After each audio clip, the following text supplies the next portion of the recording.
உறுதியாகவே புதிய கட்சி ஆரம்பிக்க போறார். அண்ணாமலை ஒரு கட்சியினுடைய நிறுவன தலைவர் ஆக போகிறார் அப்படிங்கிறதுல எந்த மாற்று கருத்தும் இல்லைங்கிற அளவுக்கு தான் இன்றைய நிலைமை இருக்கு.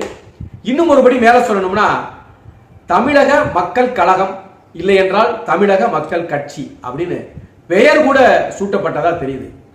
இதுல மிகப்பெரிய ஒரு வெற்றி தமிழ் தேசியவாதிகளுக்கு மிகப்பெரிய வெற்றி இருக்கு. இதுல என்ன வெற்றி அப்படின்னா இப்ப சமீபமா ஆரம்பிக்கப்பட்ட இரண்டு பெரும் கட்சிகள் அப்படின்னு கூட சொல்லலாம். ஒன்னு தமிழக வெற்றி கழகம், திராவிடர் கழகம், திராவிட முன்னேற்ற கழகம், அண்ணா திராவிட முன்னேற்ற கழகம், முற்போக்கு தேசிய திராவிடர் கழகம், மறுமலர்ச்சி திராவிட முன்னேற்ற கழகம், இப்படி பல்வேறு திராவிட கட்சிகளுக்கு மத்தியில சமீபத்திய அரசியல் புரட்சி தமிழ் தேசியத்தை நோக்கி கொஞ்சமாவது நகன்றிருக்கு அப்படிங்கிறத தான் அது காட்டுது.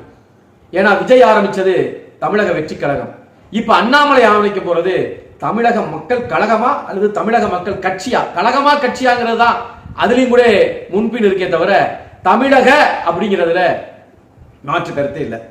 அப்ப அந்த வரிசையில பாத்தீங்கன்னா இதை முதலாக முத்தாய்ப்பாக தமிழ் தேசியத்தை முன்னெடுத்தது நாம் தமிழர் கட்சி. அதற்கு பின்னால தமிழக வெற்றி கழகம், இப்ப தமிழக மக்கள் கட்சி. இப்படி தமிழ் சார்ந்த அந்த மொழி சார்ந்த தேசியம் சார்ந்த அந்த நிகழ்வை பெயரளவிலாவது அரசியல் கட்சிகள் வைக்க முன் வந்திருக்கிறது அப்படிங்கிறது தான் இங்கே தமிழ் தேசியத்திற்கு எடுத்த வெற்றியா நான் பார்க்கிறேன். இதுல மிகப்பெரிய பங்கு ரஜினிகாந்துக்கு இருக்கிறதா சொல்லப்படுது.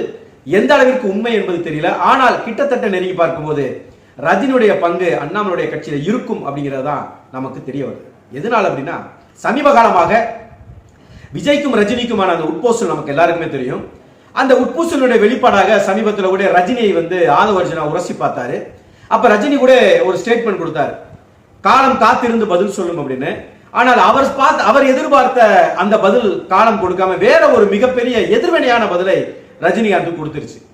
அப்ப இதை சரி செய்யணும், இதை சமன் செய்யணும் அப்படின்னா ஏதாவது ஒரு பங்களிப்புல நம்ம அரசியலுக்குள்ள நம்ம தலையை காமிச்சு இதை வேற திசை நோக்கி திருப்பி ஆகணும், பதிலுக்கு ஒரு அடிச்சாகணும் அப்படிங்கிற அடிச்சாடுற ஆட்டத்தை ரஜினி கொண்டு வர்றாரோ அப்படின்னு தோணுது.